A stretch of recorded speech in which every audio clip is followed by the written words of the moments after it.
do that. So Yep. you can Sounds consent good. to it. Okay. Awesome.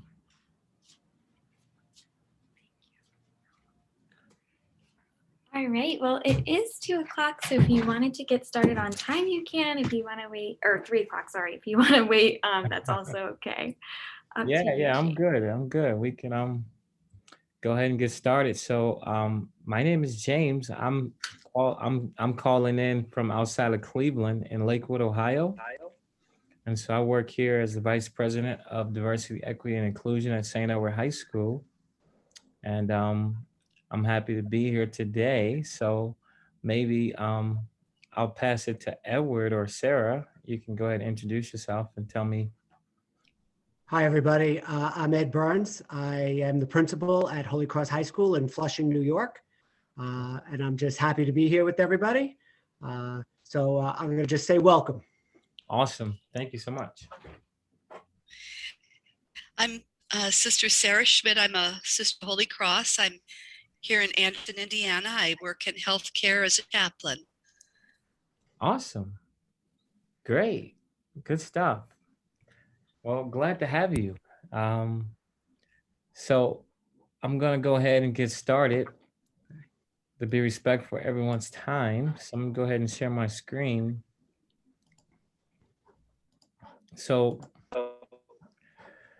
awesome. So we're going to be talking about cultural humility today. And that's one of the frameworks that we use here at St. Edward High School. So I've been at St. Edward High School for, this will be my 6th year now. And so when I started off at St. Edward High School, I started off as a consultant first. And then I did that for about a year. And then the president, Mr. Kabaki, asked me to come on in the capacity of being like the head of diversity, equity, and inclusion. He saw that things were shifting at our school, in our culture, and he wanted someone to own that, and he thought I would be a good person to do that. So one of the things I say about culture humility is that I call it the great mitigator. All right. So I'm gonna start off, and I'm gonna ask you to, as you see these words on the screen, what gift best describes you? So you get to choose one of those words. I know it may be hard. So what would you choose, Edward? And tell me why. Oof. First one that came to mind is coach. Just because that's my role in the high school. Yeah. I have to wear multiple hats, but I'm also, I guess, the one who's always mitigating a lot of different conversations, the one who has to hear multiple sides and try to come up with the right path. I also try to lead by example, and I always feel that a good coach wants to bring out the best in everybody, and that's what I try to do. Awesome. Thank you. What about you, Sarah? I would say healer. I've been a nurse and now a chaplain. And I've been in healthcare, most of my working life. And that's just part of my ministry is to be a healing presence.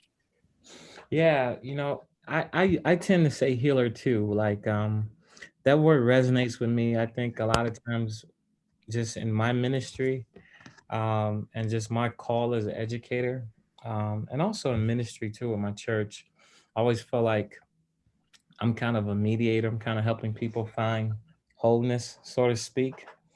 And so a lot of times, I find that word showing up in kind of the way I show up at work and kind of the way I lead and so forth. One of the things about humility is that humility has a powerful way of bringing out the best, whatever that word might be for you. So in Edward's case, coach, healer for you, healer for me.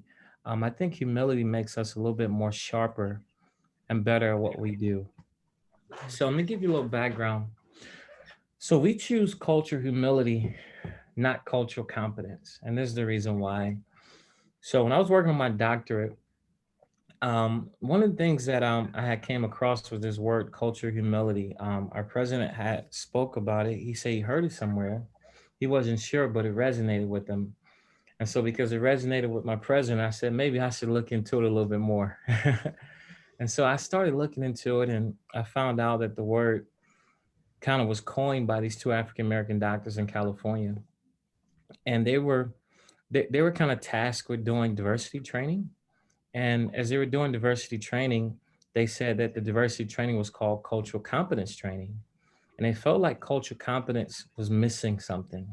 They felt like it was contributing to doctors being maybe arrogant. Sometimes they felt like cultural competency training was contributing to doctors stereotyping their patients and so forth. And so they kind of said that culture humility is a better way to go, because they said that cultural competence denotes like an endpoint of learning. Like you can't go to a training and learn about some group of people and think you know what you need to know. So they said culture humility is a better posture because culture humility is ongoing.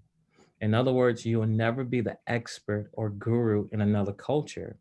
It doesn't matter if you grew up in a particular neighborhood around certain people, you will never be that. So it's always best to kind of have a posture of humility. And so that's kind of what they came up with. And they felt like it was a better approach to kind of the DEI, so to speak. And so the thing that I like a lot about culture humility is that I always kind of encourage people to say that, um, especially at our school, is that, we're in pursuit of lifelong learning, and we never want to think that we know, you know. So like the three tenets of culture humility that the doctors talked about, the first one is called lifelong learning and self-critique. Now, self-critique, I would call it like unlearning. Like one of the things I would say is that the new learning that's happening right now is probably like unlearning, is realizing that there's some things that we might need to let go of so that we can relearn some new things and so forth. And so with culture humility, that first tenet is really about self-awareness. It's about discovering that maybe there might be some ugly parts that we might have to deal with inside of us that might show up in what we do at work, right? And so we want to know those things so that we can deal with those things and be aware so that we can mitigate it or we can try to grow from it. The second tenet of culture humility is what they call redressing power imbalances. One of the things that they notice is that in healthcare, there's a natural inherent power imbalance between like the doctor and the patient. When you go visit the doctor kind of like has this power because he or she knows all the expert medical knowledge. And so if they tell you take two of these and go home, you're gonna be like, okay, I'm gonna do it. Right. But one of the things they said that is important for doctors and healthcare providers to be aware of the communities that they serve. And also not just be aware of the communities that they serve, be aware of the histories and some of the oppressions that affect those communities. Because when those patients come visit the doctor, those things show up. And so the doctors have to be sensitive so that the doctors can create what they call a culturally safe environment where patients can feel safe and they have a voice.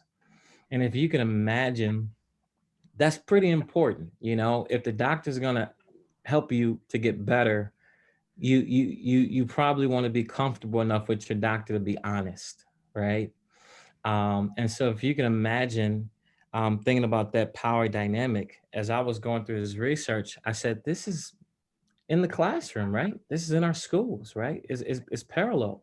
When we come into the classroom, the teacher kind of has the power. The teacher is the expert. And sometimes if the teacher is not aware, if the teacher doesn't lead with humility, sometimes students may not feel comfortable and sometimes they may not have a voice. And so what they say with the second tenet is that we have to redress, we have to fix power imbalances so that there could be some type of partnership. And so that those who may be others, maybe minority, whatever it may feel comfortable to where they can bring their full self. And so this second part is what I would call kind of anti-racist in a sense, when we talk about how do we want to be anti-racist in what we do? Because racism is prejudice plus power. So anytime that we as educators start looking at the power dynamics and try to figure out how we can redistribute that power, or we can bring more equity into a particular context, now we're disrupting some systems that might be oppressive to some folks. And the third tenet that we see here is called institutional accountability. And pretty much what they're saying is that what we require for the individual, we must also require for the institution. So, in other words, our leadership, our schools, our organizations must reflect these principles of cultural humility. So, to tell you a little bit about where culture competence and cultural humility kind of break off from each other, in cultural competency training, what the research says is that the view of culture under a culture competence paradigm, they see culture as a set of group traits. Okay.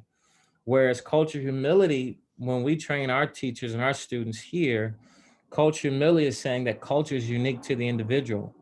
And this becomes important because there are so many subgroups, subcultures that are within cultures. And so how could you possibly know like what is important to a person, but you have a conversation, right? There's so much diversity in a room full of white people. There's so much diversity in a room full of Black people. You don't know if this Black person is Democratic, if they're Republican, if they love Trump, if they love Biden. There's no way to know. So you can't assume all Black folks must vote this way or they must prefer this type of music.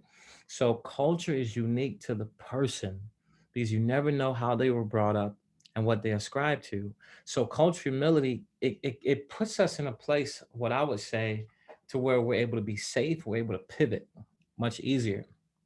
So the culture definition under cultural competence is they see that culture is ascribed to minority groups. When we talk about culture, their culture, we're speaking to minorities.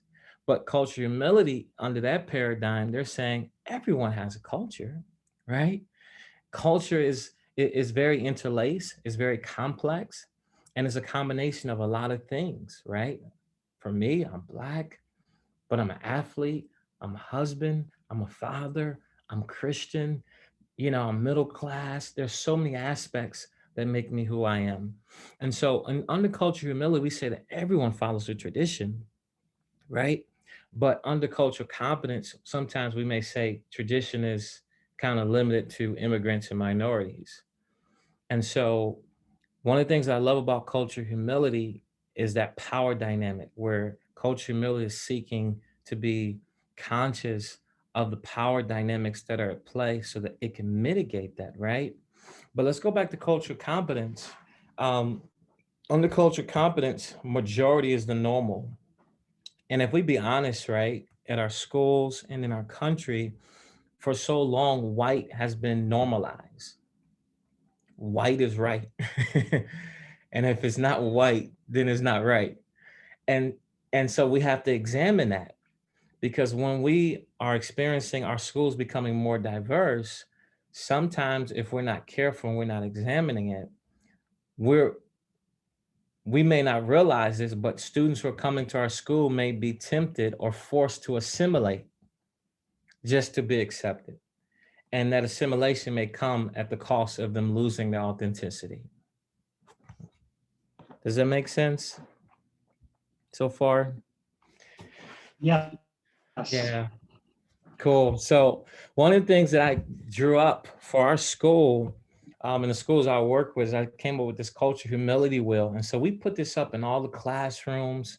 We put this in a brochure, on posters, on banners, so that all our families could see this, right? And so this is my way of trying to paint it and make it very simple. And so at the center of this wheel is the idea of others over self.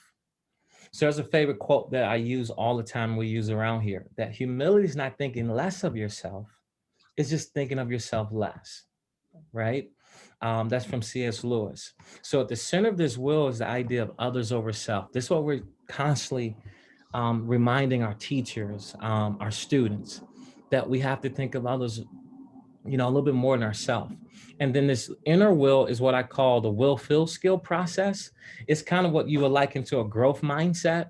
So with the will, if there's a desire to learn, then there could be a feeling, which means you'll gain cultural knowledge, and then you can apply that, right? When I went to Catholic school, this is before the internet, before Instagram, TikTok, right? Um, if they saw a black guy with a do-rag on, they may have thought that was a gang. They may have thought that was something affiliated with a gang. But I had to teach my teammates at the predominantly white school I was going to is that no, this is just something that black guys wear to make their hair lay down. It has nothing to do with any of that. but because but because they may have saw Boys in the Hood or some movie, and they saw somebody, you know, wearing that was doing certain things, they may have connected it with that, right? And so this is why we have to have those fearless dialogues and courageous conversations, and we want to cultivate in our students a desire to learn about others and so forth. And then we go around the wheel. You know, one of the things we stress is the humility and adaptability, that we have to remind our teachers is not always about you, even our students, right? And one of the things that we stress at here is that it's okay to not know. That's a big component of cultural humility, that sometimes we're tempted to feel like we have to know everything as educators, but it's okay to not know. And that's where humility comes in at. That when we embrace humility, we seek to avoid the language of pride. And so we have to examine our policies, the things that we write, how we do our syllabuses, to make sure that there's no cultural pride, that there's no language of pride that may minoritarize others and so forth. And then we're talking about this whole aspect of self-awareness. One of the things that I say is that you are your biggest life lesson. So when we're called to serve kids, like, you are your biggest life lesson. You have to become a lifelong learner of yourself. There's a great leadership quote that says, know thyself.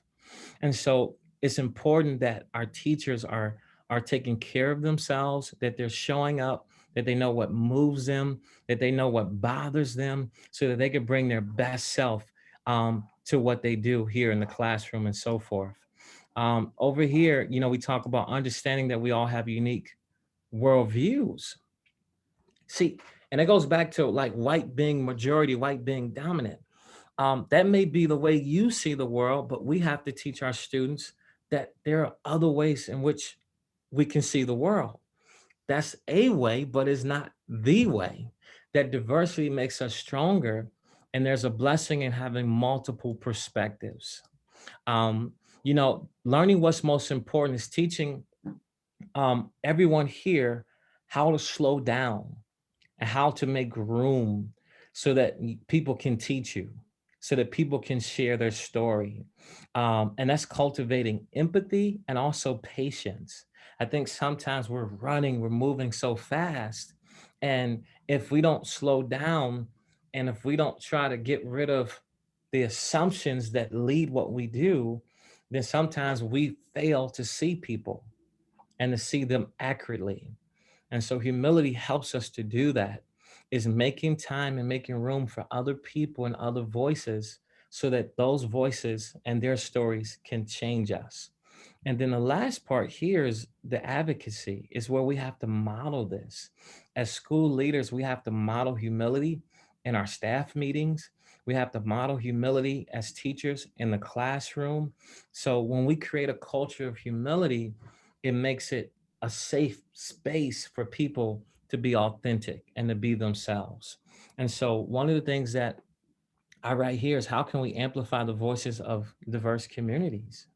Who's at the table, right? Have we implemented a system in place for our parents of color to be able to share, to be able to have a voice, to be able to get feedback? Nothing's worse than being around an arrogant leader who doesn't listen, right? So we like, if I were to say, name a leader that you most admire, a lot of us might say Jesus Christ, but Jesus is very explicit. He say, learn from me, I'm humble in heart. He's the epitome of humility. But most of the leaders that we look up to, they have an attribute in common, and that's humility. So one of the things I've noticed is that humility, it makes it makes transparency and authenticity possible. And one of the things that if we're thinking about how can we work with people, how can we partner? Because a big component of culture humility is partnership. If I'm arrogant and I think I know it all, people will stop talking to me. Right? Like they won't be honest. They'll just tell me what they think I want to hear. Right? And that happens oftentimes in school. And so this is why I think this is such a powerful framework, because what it does is it allows people to fully participate, and it allows people to really bring their true self into the room and so forth. Albert Einstein said something really powerful. He said, only thing more dangerous than ignorance is arrogance. And so sometimes our tradition can lead us to sometimes be arrogant, and not just arrogant in the individual sense, but arrogant in the cultural sense. This is our culture. This is the way we've always done it. So we're not saying that we don't want to honor our past and honor our tradition, but sometimes our tradition may not have been the best for everybody that's now here. And so we have to be willing to revisit those things. One of the things that I think culture humility does, and one of the goals for culture humility, is to create spaces for healing and equitable learning so that all are seen, heard, valued, loved, and supported. That should be our goal. That should be our goal. Simon Sinek said something really interesting on a podcast. He said that skills direct behavior for a known situation, but when you get into an unknown situation, skills don't apply. And this is where attributes shine. And humility is an attribute. Because you can train, but as Father Moreau said, right? I believe the quote is, the mind will not be cultivated at the expense of the heart. And that's what we want to do, is we want to touch hearts, and we want to allow our hearts to be transformed. Any questions at this point?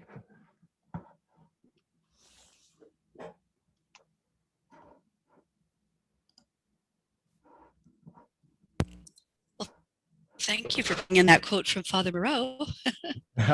Yes, it's a powerful quote. I always use it. I just think it's awesome. So I'm gonna show this video. So what I want you guys to do is, as you watch this video, I want you to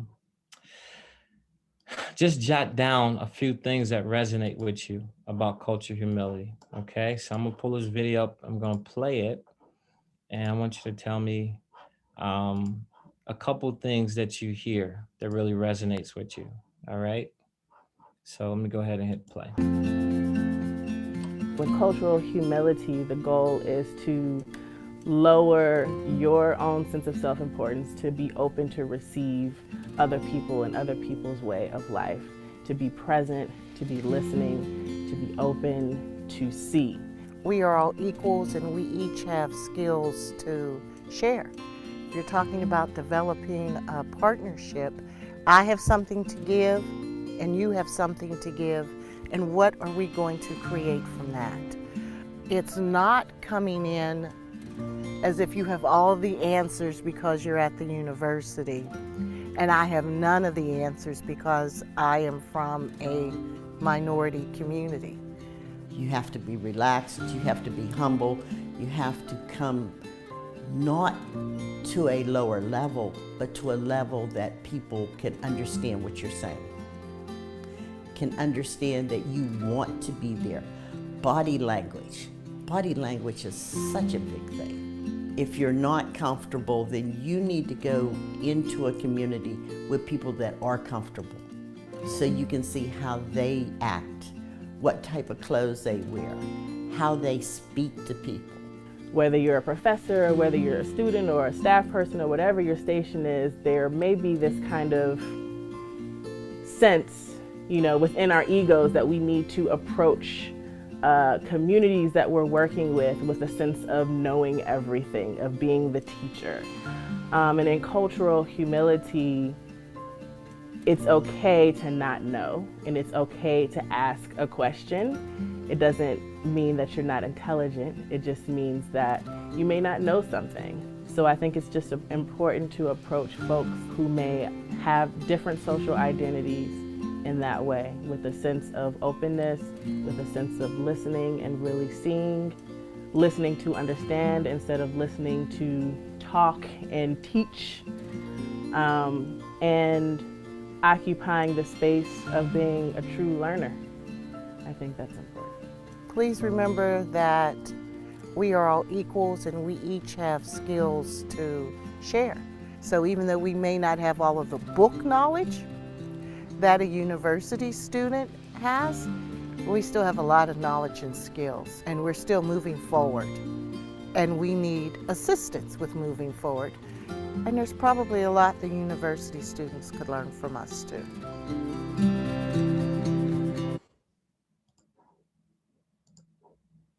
Awesome. Good stuff. So let me go ahead and open it up. What was one or two things that you heard from that video about cultural humility that most resonated with you, and why?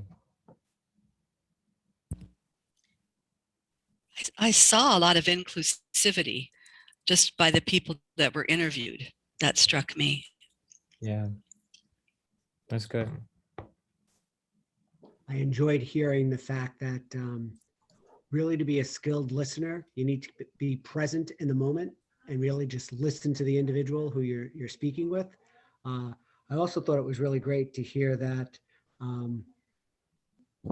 body language plays an important role of it. So you make the individual, I guess, feel more comfortable, or make sure the conversation is approachable. Yeah, no, that's excellent. And when I sit and talk with students, particularly students of color at our schools, sometimes teachers may not be aware that they may send a message that they're uncomfortable, or that they may not have the same patience. So students are very discerning, and so students can sometimes sense like, I don't think you like me, because when such and such came, you just seem really excited to talk to him or her versus me. So that body language is very important, as you said, Edward. Brother Lavelle? Well, I think, from what you've said, particularly this last instance, it really takes a lot of courage on the part of a student to tell a faculty member, I don't think you like me. So that's really courageous on the part of a student to do that. But I think as faculty, it's probably doing what you expect your students to have, and that's an attitude to learn. Yeah. Attitude that you don't really know it all, and that's okay. And you're going into waters you may or may not have been in before, but no one is going to push you. They want to invite you to come with an open mind and an open heart. So, as you and I have spoken before, in Holy Cross, we say there's no one right culture. So we have to become intercultural, where we recognize, respect, acknowledge that people have grown up with a different culture than what I have grown up with. And my need is to understand the culture where they are emerging from if I'm somehow going to relate in a way that's authentic. And that means I have to stop, listen, look, invite comment, etc. And I think the goal is not to have everybody be the same. At one point it was a melting pot. Well, no, it's not. It's enriched by so many different cultures that we, who may have been here longer on the earth, need to appreciate that there are people who haven't been there that long, which means you have a little more unlearning to do than someone who's coming forward who's new, but you can help facilitate that. Absolutely right. Well said. Well said. That's good. Anyone else? I'll jump in if that's okay. I really loved the part about not being afraid to ask for help and the importance of that. I am a Holy Cross High School alumni and a current student at St. Edward's University. So kind of been through a lot of Holy Cross times. And I don't think that's something I was confident enough to do as like a student leader in high school, but as a student leader in college, it's something that I've seen modeled for me and it's been easier. And I see the fruits of that. So Yeah, it's removing ego, because cultural humility is challenging us to get ego out the way. And sometimes when ego gets in the way, it can stop us from creating a space that could be very transformative. You know, I think about when I was at Oberlin College, and I was taking like this Calculus 3 class, and it was so hard. And I just didn't know some of the things. And I thought I knew, but I didn't know. I wasn't confident. I wanted to ask a question, but I was so embarrassed. Like my ego was in the way. But there was this girl, her name was Kylena, and she would always stop the professor. She would always ask these questions, and I would just get so frustrated. I'd be like, if you don't stop asking all these questions and let this guy finish going through the lesson, I'm gonna go crazy. And then we get our first exam back, and she gets an A, and I had like a C minus. And you know what I did? I said, I'm gonna sit in the front of the class like her. I'm gonna ask all the questions I can ask.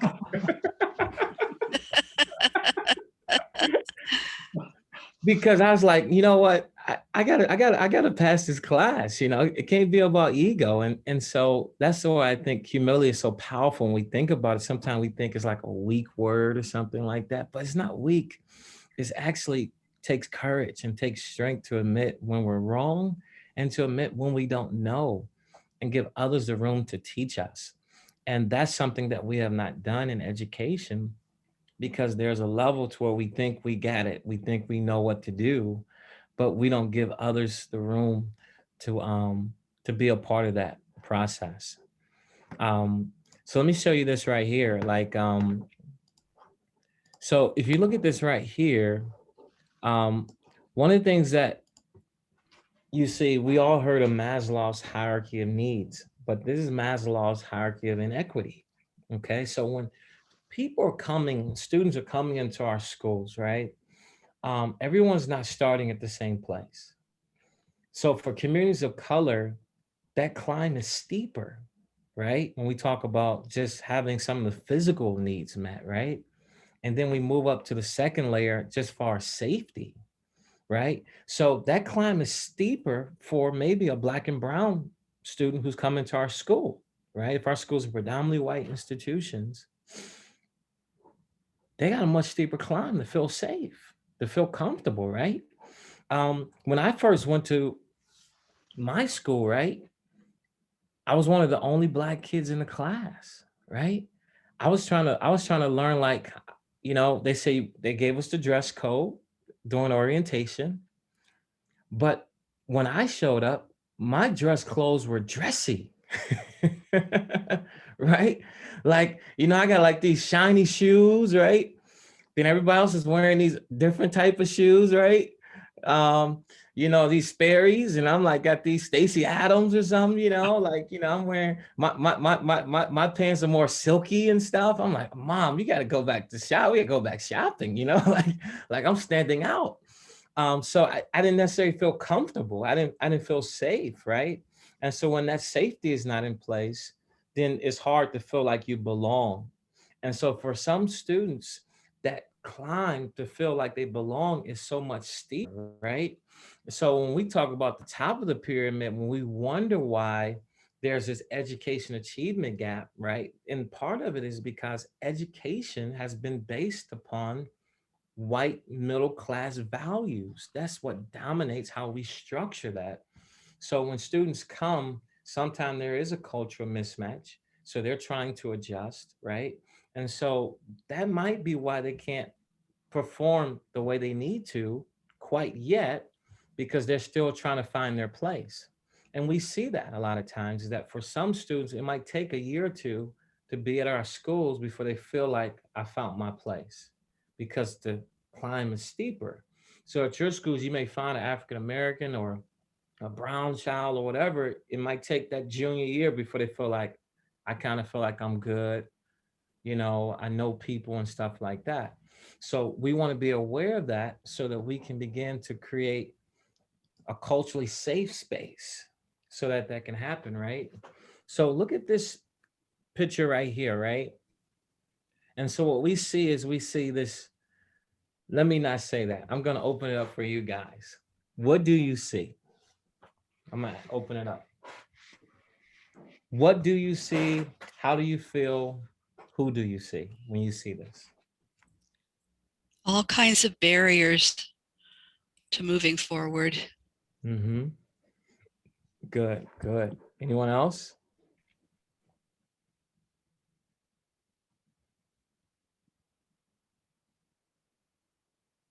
You certainly described the system that's there that often is not thought about, but it is restrictive. Yeah, yeah, absolutely.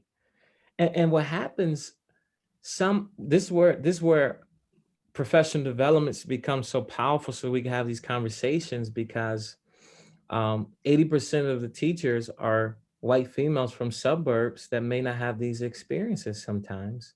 And so sometimes we got to provide a safe space for them to be able to learn and be able to have these conversations because these things are not visible. You know, like, when I go do consulting and stuff with schools and so forth, some teacher, she sees a kid sleeping and she's like, he doesn't care about his education. So he gonna sleep in my class. They get offended and they feel like it's disrespectful. And so I have to challenge and say, wait a minute, have you talked to the kid, right? Like maybe he's staying up and he's raising his younger siblings. And it's not that he's just don't like your class. There are some things that you may not see. And this is where humility comes in at. And this is where culture humility becomes powerful because culture humility is calling for us to really see and to really hear and to really love and place that value where it needs to be. And so that's what happens oftentimes. So what does cultural safety look like at our school and in our classes?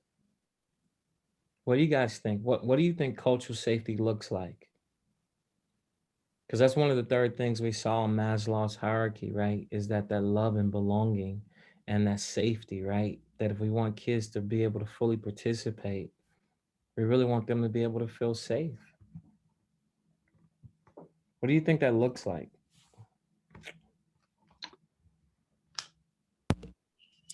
If they can see people of their own race or ethnic background reflected in those who are teaching and those who are working in the school, and not feeling like you did when you went to school and you were the only Black person in the whole school. I mean, I think and if you can see yourself reflected in the posters and the curriculum and the books that are used, all those kinds of things I think would help. Mm-hmm. I also think if teachers have an openness to welcoming you in ways that help you feel you belong because you do, and they try to make that belongingness more readily accepted, even though a teacher may initially feel some discomfort. And I think that's where your earlier point of staff development is, that teachers have a chance to explore the impact of behavior that they maybe unintentionally seem to witness, but need feedback on what that does to somebody who's at the other end of that. Yeah, absolutely. Absolutely. When I surveyed our students and just different students with different schools I work with, you ask students, you explain to them what culture humility is. And then you ask students, what does it look like? Students often say, you know what? I can tell if a teacher is culturally humble, Mr. Knight, by what they choose to put up in their classroom. Right from the student's mouth, right? And so you're absolutely right, because you go to some classrooms, it's just a bunch of old white guys up there. And kids like, man, and some teachers are better at doing interest surveys, right? Really kind of getting the pulse and getting their students' voice and kind of learning their students' situation. And some teachers don't take interest. And so with culture humility is really about creating that space so that students can have input and that they can have voice, so that that feedback can inform the way that you build the curriculum and the way that you structure what you're going to do in the classroom. Cultural safety also looks like having certain programs in place, certain groups and so forth. I just sat down because, there's been a lot of discrimination against the Asian American community. And, I was sitting down talking to a group of Asian American students, and one of the students was saying like how it, what makes him like being here is the fact that he does have a community that he feels he can go to and talk about these things and so forth. And so that's important for our students. And sometimes everyone doesn't understand that. They may be like, well, isn't that group dividing us? No, it's not dividing us. It's just giving them a place so that they can feel like, I can share, and I feel like I can talk with people that might be interested in the things that I'm interested in. Just the same way that the football team doesn't divide us, right? When you go to that football table, they're all interested in football, right? That's what they do. And so those things are really key to building cultural safe environments, which is so key if we want kids to really bring the treasure um, that's buried on the inside of them. Another thing I like to say is that we have to try to shift sometimes our mindsets that we're Jesus 2.0. Sometimes we see some students, we like, I'm going to save you. No, kids don't necessarily need you to save them.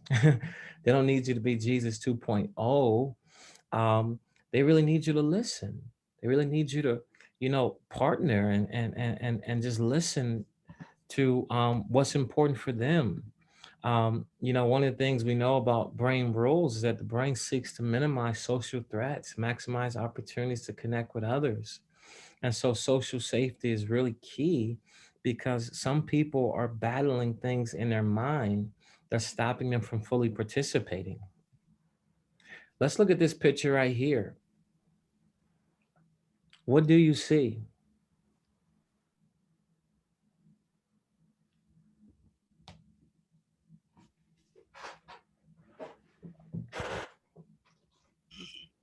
I see something in the backpack that's a white in a white bag. It says white substance in a baggie or something. The pocket there. Yeah. Yeah, right here, right? Yeah. Yeah. Yeah. Anyone else? The right away you think drugs or something like that. Yep. Yep. That's true. It was really cool. It was really, really cool. James, I think we've got, I don't know if it looks like that soda pop's a 40 possibly, or a beer, and his cell phone's a gun Yep. on the left side lens, my right side, the left side of Yep. the glass. You got it. It's true. So let me ask you this. Who do you see?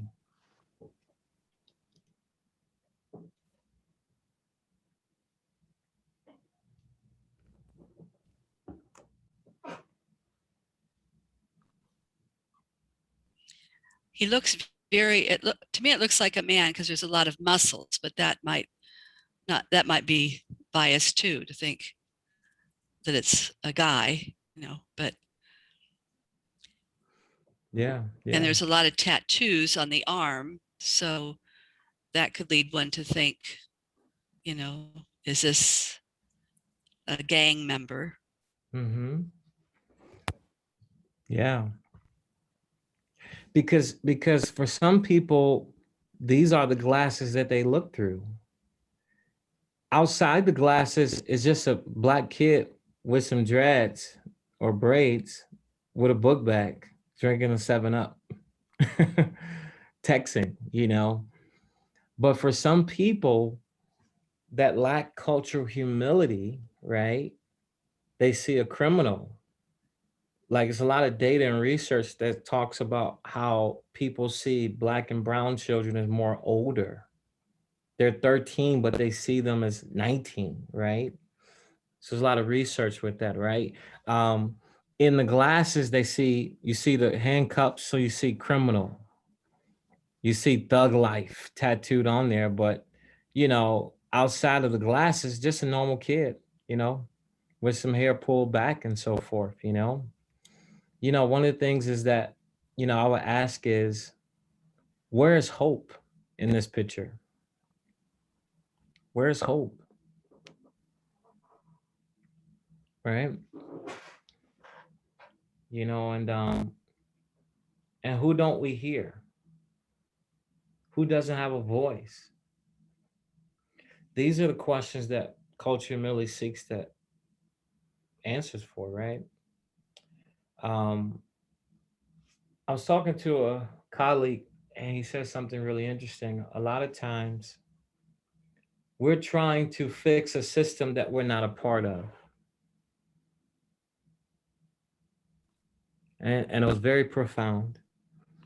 Most times people who have the power, they're trying to fix a system that they never been a part of.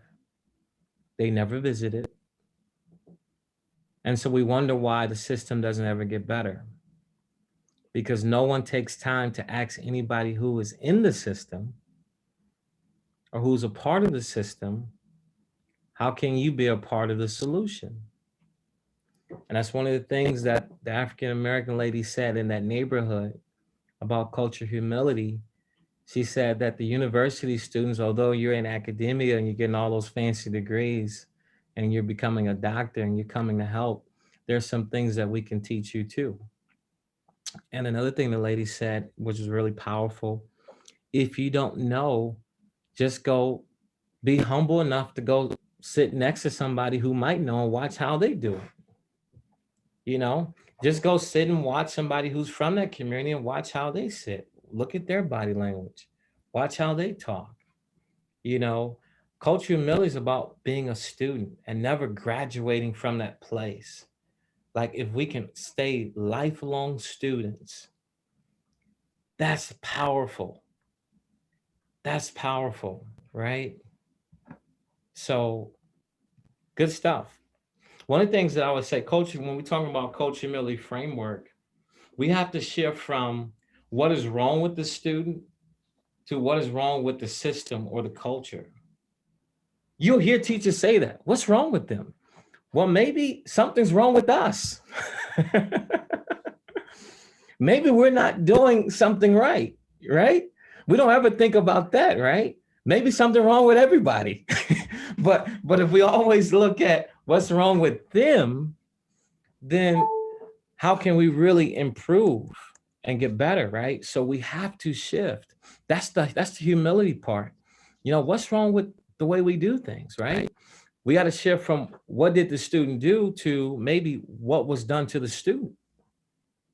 I was reading a research article, and one of the things that the author was talking about is that sometimes Black and brown students, sometimes they're so busy reacting to the system that's in place that might be oppressive, that in their defense, in their reaction, sometimes they engage in self-destructive behaviors because they're reacting to a system that doesn't see them and that doesn't benefit them.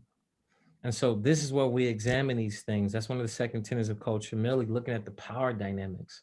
Who do we value? Who do we lift up? Who's important, right? Who do we give grace to? Who don't we give grace to? We got to shift from why is the student struggling to why is the system or the institution struggling? Why are the curriculum system and institutions struggling? These are questions that we have to think about. It's a good line from a song by Lauryn Hill. She says, how you gonna win when you ain't right within? Come again. And I think culture humility really is getting to the heart of, like, how can we get right within ourselves so that we can bring our best self? So this is a good question. What are some of the ways that schools across our country have been oppressive to our Black and brown students? Number two, are we guilty as a school? And what can we do to improve the system?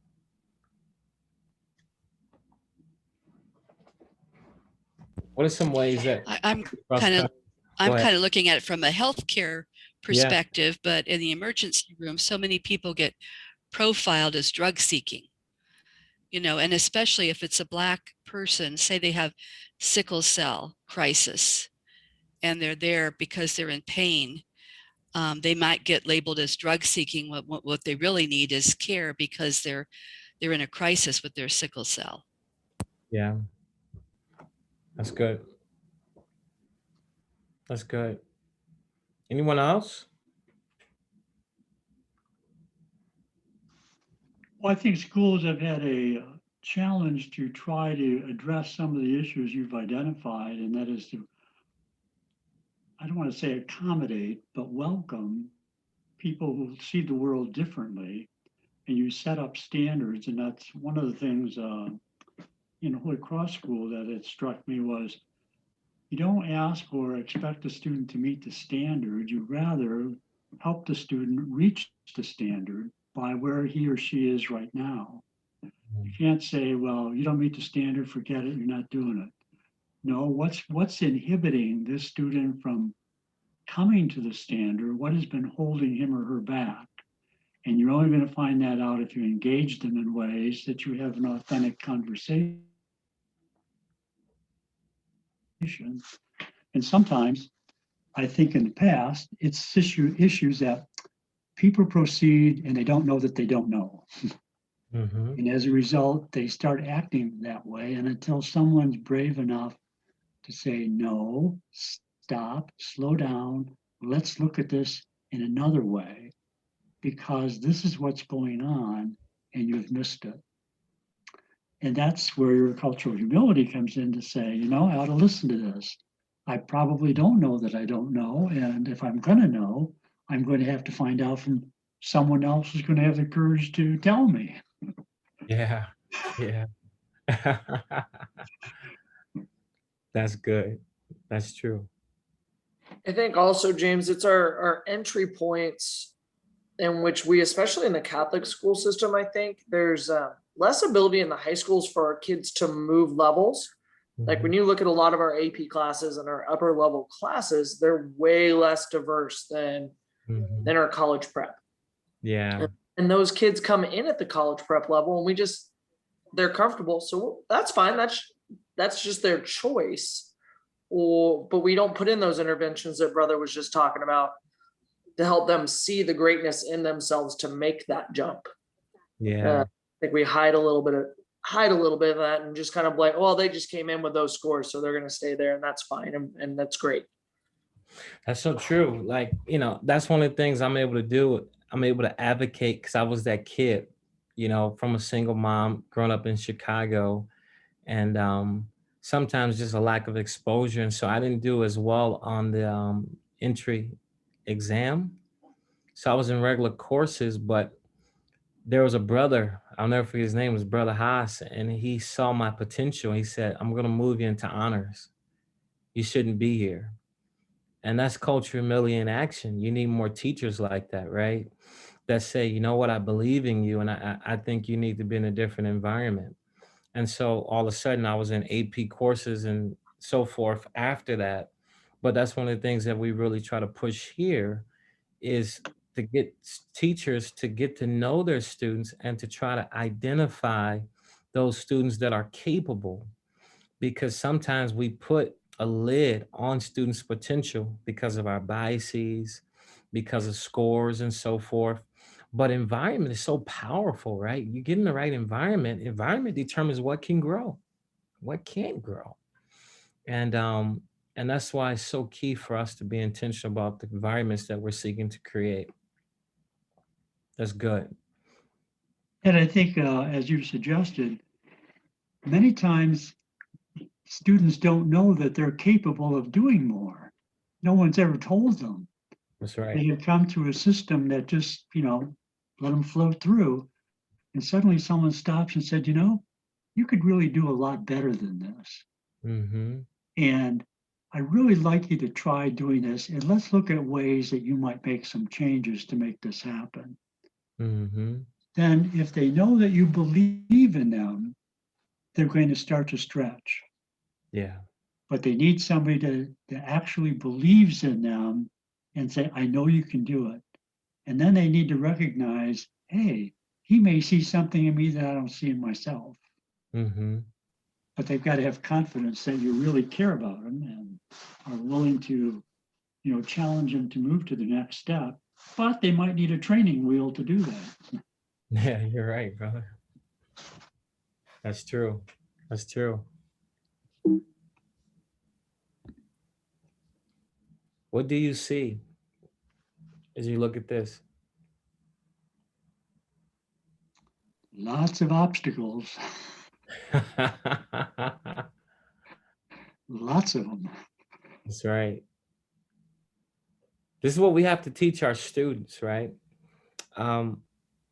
Because a lot of times our students say, "What's wrong with you?" Like, keep up, and we have to continue to try to, cultivate in them a humble heart, understanding that not everybody's showing up with the same privileges, Right. you know. And so when I saw this, I thought this is really powerful, you know. When I think it really captures, you know, um, sometimes people are just so consumed with themselves and what's in front of them that they don't cultivate empathy. And culture humility is about empathy. It's about learning how to see it the way another person sees it and feel it the way they feel it. Like, it's not my job to tell you how to feel it. I can't say to someone who broke their leg that you're not really in pain because my leg's not broken. You'll be all right. And that's what we do sometimes. And so that's the lack of humility, I think, when we do that. Um, so I think this is something that, culture humility really seeks to challenge. Again, culture humility is like, can you teach me? It's about going back and saying, I don't know as much as I thought. I might need to do some more digging. Who can I talk to? And then the last one I like, would I rather be right? Would I rather understand? You know? And sometimes some people are so driven by ego that they miss understanding, you know? Um, Socrates says the only true wisdom is in knowing you know nothing. Um, these are questions that every humble leader needs to ask, I think, because the goal is to build bridges and safe environments. Who do I value? Who do I strive to help? Number two, who challenges my thinking day to day?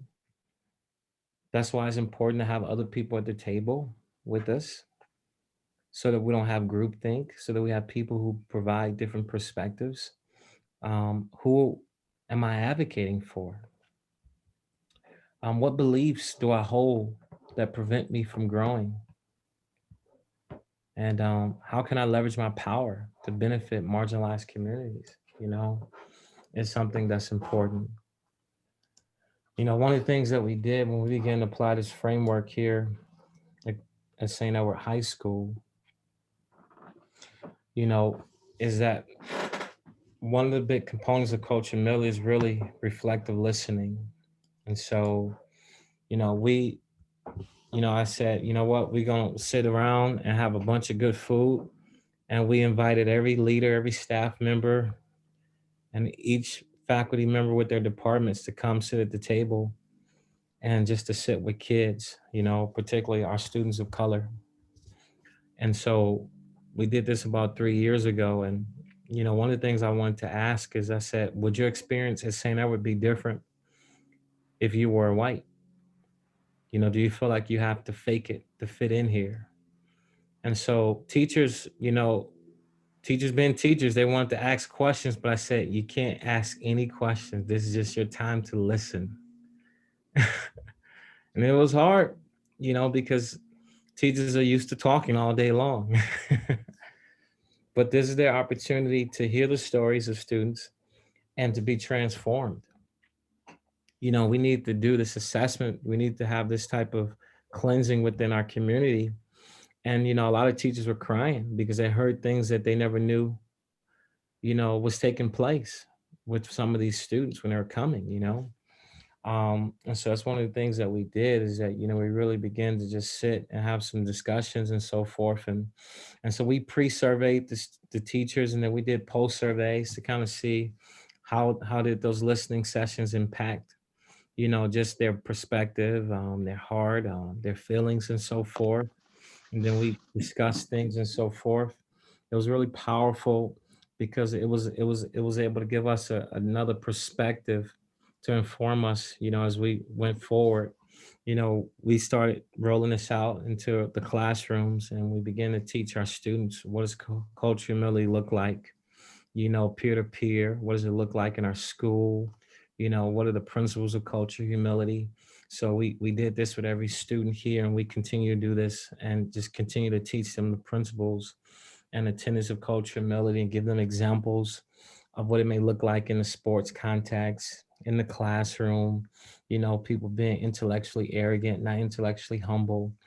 Show them Maslow hierarchy of needs and just some videos and created some different scenarios and stuff. Um, one of the things that we did is that we began to have just our parents of color. We wanted to just have a safe space for them to talk. And so I just sat and we would feed them and I would ask questions. And that's our president right here talking. And we really wanted them to feel like they had a comfortable place here at our school so that they could share with us what their experience is like.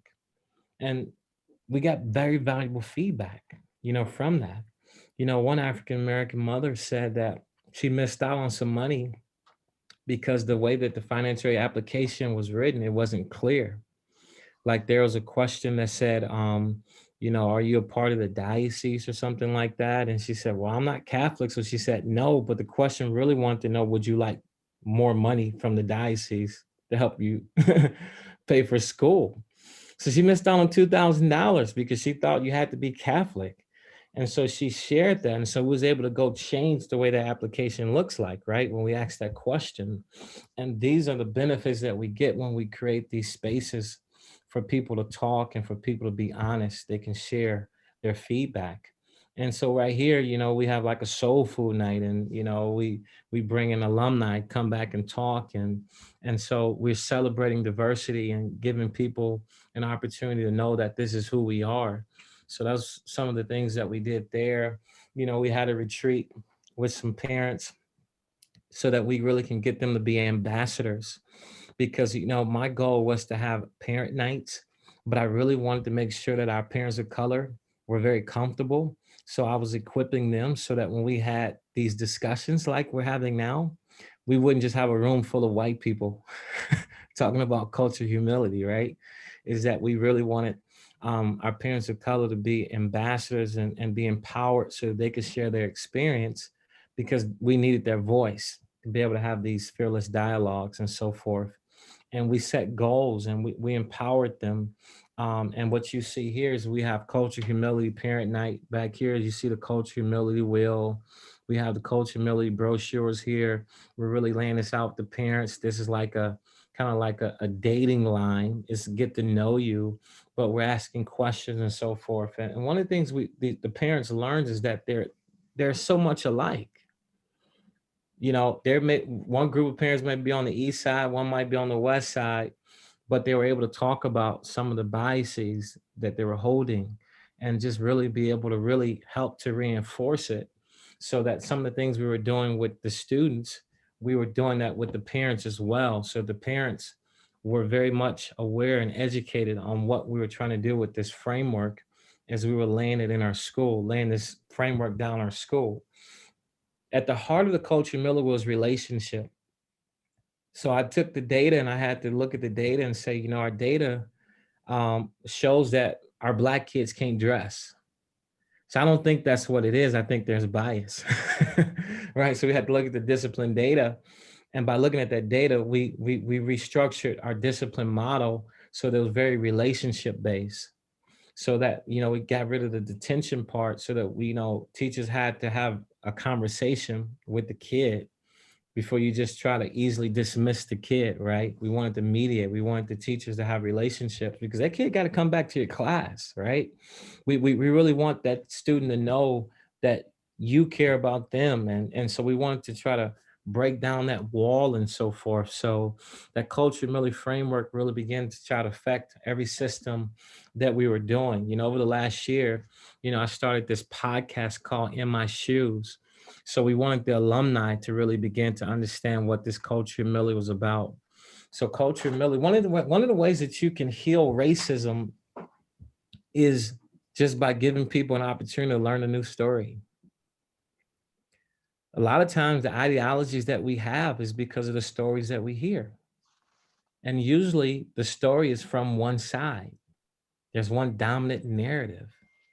And so, one of the ways you can erase prejudice is by giving people an opportunity to hear different stories. And so we have In My Shoes, which is available on all platforms, where people can hear the stories of alumni of color, and just their experience here, some of the things that they learned, some of the things that they're doing, so that we could change the narrative. Is one of the ways that we're seeking to, just change, some of the things that are out there and so forth. So this has been really good. And right here is my new book called Heart. It's a journey toward culture humility. And what you see here is like the 4 dimensions of racism. So it's kind of like a book where you get to journal. It's something that you get to do with all your teachers and your students and so forth. And it kind of walks you through what culture humility is. And it gives you some of those pictures that I showed you. And it gives you opportunity to ask questions and have discussions and so forth with your faculty and with your students and so forth. So that those are some of the things that we're doing here at St. Edward High School. And any questions? This is my email. If you guys have any questions, ever want to reach out, any way I can be of assistance. Well, James, what I think, I've not seen your book, but I think what we're trying to provide is an experience for students to have and faculty to have a global outlook. Yeah. And a global outlook is one of accepting, understanding, as you say, being empathetic, that you can learn from how it is that you are creating the environment for this to happen. Because I think our world is shrinking, and the young people we're in the process of educating is for a world that's not our own. Yeah. It's going to be new, and we want them to not only participate, but help create that world with a sense of justice, with a sense of love for people, and to be able to do it in a way that they feel very confident and competent to address the issues. And we have that environment now. We're the hothouse where that can happen, because we can nurture one another in that process. And I think creating that environment is what, if you're going to send your child to St. Edward High School, they're going to emerge with a view of the world that's very different, and will be very preparing for them to participate in that world in ways that many others will not be able to, but they will still invite them to come along. Yeah. That's good, Brother Lavelle. But I think that's the key to all the things we're trying to do. And, as I've gone to several of the part of the program here earlier today, the threads are coming together. And the threads come together in a way, there are multiple issues and we can't solve them all. But as in case of the longest journey, it begins with one step. Yeah. And you take as many steps as you can, always looking to say, who can you bring with you? Who can help you up that next flight? How will you enrich this opportunity? for them and for yourself going forward. And what does that look like? Yeah, that's excellent. I like that. That's really good. That's good stuff. It's good to have this opportunity to interact with you beyond the I know. Holy Cross Institute. I saw you the other day. James, I just want to thank you for a great session today and challenging me to kind of, think about myself, what I do, and just really allowing me to be a sponge right now and kind of soak up all the information you shared with us. It's going to definitely help me back at school. And I hope I don't surprise you when I reach out with an email and ask you for some help, because you've already got my brain moving on a bunch of things. So thank you very much. Yeah, definitely. We can definitely set up a Zoom, Edward, next week, and I can show you that book and and walk you through some of those things we're doing here. I would greatly appreciate that. It would be wonderful to help my school kind of grow in a way that I know we've made baby steps. I know my group is a bunch of good listeners, but I think you could be an excellent source for us to kind of take a bigger step and grow even more. So today was wonderful. So thank you. Thank you. Appreciate it. Thank you, Howard. Thank you so much for sharing Thank all you. that you've learned and developed. I appreciate it. It was good. It was fun. Thank you, James. You are a gift. Oh, I appreciate it. You got me. You are a gift. Yeah. No, it's definitely rewarding. And I'm always humbled by there's just all of this, It's definitely something that I enjoy. I know that's what I'm called to do, is to serve these kids and to help as much as I can. So yeah. But Well, we only go through this life once. If we don't stop along the way to do what we need to do, it won't get done. Yeah, I know. I have to admit, I have a huge bias to this humility. I'm just in my own life, as I was just studying it and doing the research and just working with people, just the framework. I knew something was happening when I felt like the relationships, in my family, in my house, just as a husband, when I just started slowing down, I just started really listening. As a husband, sometimes you think you heard everything your wife has to say, Mistake. I just really started just like embracing this radical humility, just how can I just get the ego out the way and just recognize that I'm limited as a human, and that there's so much I could learn from these people who are around me, and not think that I'm above or think that I'm just so educated, and it's just really made me just a different person. And so I think that's just the power of this framework, And I think what the reason why I think is really powerful, and I'm working with our diocese here on this framework with the bishop, is very disarming. There's so many ways to come into diversity, and sometimes you can come at it from a place where people get so defensive, and it makes it hard to be able to have really open, honest conversation. But when you come at it from a place of humility, it really opens people up, and that's the thing I like about it. Yeah. I think the humility side means you're not going to try to change my mind. You're going to invite me into the conversation. That's a good way to put that. Yeah. I'm going to use that, bro. Let me write that down.